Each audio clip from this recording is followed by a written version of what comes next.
Саламатсыздар ма балалар? Қазақ тілі пәні бойынша екінші сабағымызды бастаймыз. Бүгінгі сабағымыздың тақырыбы Керқұла атты Кенжебай ертегісі. Бұл ертегімен біз қазақ әдебиеті пәнінде таныс болғандықтан, сендер үшін бүгінгі сабақтың аса қиындығы болмайды деген ойдамын. Балалар, бүгінгі сабағымыздың мақсаты тыңдалған мәтін бойынша сұрақтарға жауап беретін боласыңдар. Және де берілген тапсырмалар арқылы энциклопедиялар, балаларға арналған сайттардан, немесе өздеріңнің қолдарыңдағы кітаптардан қажетті ақпараттарды жинайсыңдар. Балалар, Керқұла атты Кенжебай ертегісі қиял ғажайып ертегілердің бірі.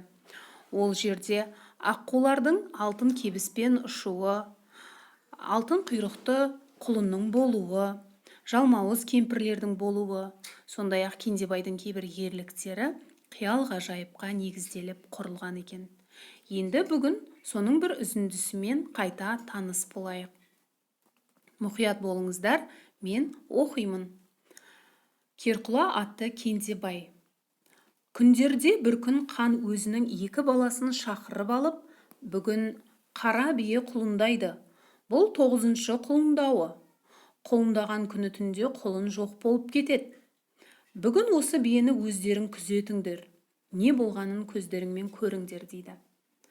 Мұны Кенжебай естіп тұрады. Кешке ханның екі баласы күзетке барғанда, Кенжебай да жасырынып барып отырады.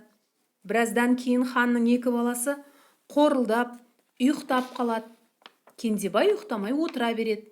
Таң біліне берген кезде бие алтын құйрықты құнды жүнді арғымақ құлын туады. Бір кезде аспаннан бір бұлт түйіліп келеді де құлынды ала жөнеледі. Кенжебай шап беріп құйрықтан ала түседі. Кенжебайдың қолында алтын құйрық жұлынып қала берді. Кенжебай алтын құйрықты қойнына тығып ұйықтап қалады. Ертеңіне таң сәріден хан екі баласын шақырып алып, не көргендерін сұрайды. Балалар, ертегінің жалпы мазмұны сіздерге жақсы түсінікті. Сондықтан біз осы тыңдалым мәтіні бойынша төмендегідей тапсырмаларды орындайық. Ертегіде қандай қиял ғажайып түсті байқадыңыздар? Екінші, Кенжебайдың орнында болсаң, сен қалай әрекет етер едің? Үшінші, ертегінің басқа қандай қиялмен суреттелген тұстары есіңде қалды? Төртінші, қосымша ақпараттардан жылқы туралы қандай аңыз қиссалар барын біліп, айтып беріңдер. Балалар, бұл тапсырмаларды аудиожазба арқылы ауызша орындаймыз. Келесі, балалар, мен сендерге екі кейс ұсынамын. Оның тек біреуін ғана таңдап, досыңмен ақылдасып, жұптық жұмыс ретінде жаса. Яғни кейс дегеніміз, мен сіздерге жағдаяттар беремін, сіздер соның шешімін табасыздар. Олай болса кеттік. Бірінші кейс. Ертеде бір қарияның жалғыз ұлы болыпты. Ол теңізде балық аулап күн көреді екен. Бірде баласы балық аулауға шығады. Балалар, сендер сапарға шықпас бұрын балық аулау туралы ақпаратты жақсылап біліп алыңдар. Енді ары қарай қандай қиял ғажайып оқиға орын алды деп ойлайсыңдар? Екі дос оған қалай көмектестіңдер? Осыны зерттеп, сипаттап жазыңыздар. Немесе екінші кейсті орындасаңыздар болады. Бұл жердің жағдаяты мынандай.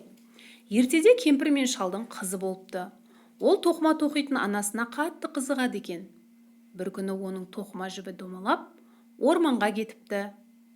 Сіздер де бұл жерде тоқыма тоқу туралы ақпараттарды білгендеріңіз жөн. Және де ары қарай қандай қиял ғажайып оқиға орын алғандығын айтыңыздар. Ал екі дос оған қалай көмектестіңіздер? Балалар, осы тапсырмаларға мұқият болыңыздар. Біз бүгін жалпы ертегілердегі кездесетін қиял ғажайып тұстары туралы әңгімеледік. Сондай-ақ өзіміз де ойдан қиял ғажайып оқиғалар құрастыруды үйренетін боламыз. Балалар, қиялдарыңызға ерік беріп, бір сәт ертегі кейіпкерлермен сұхбаттасып, олардың тығырықтан шығуына сіздер де көмектеседі деген ойдамын. Сабақ осымен аяқталды. Сау болыңыздар. Сіздерге сәттілік тілеймін.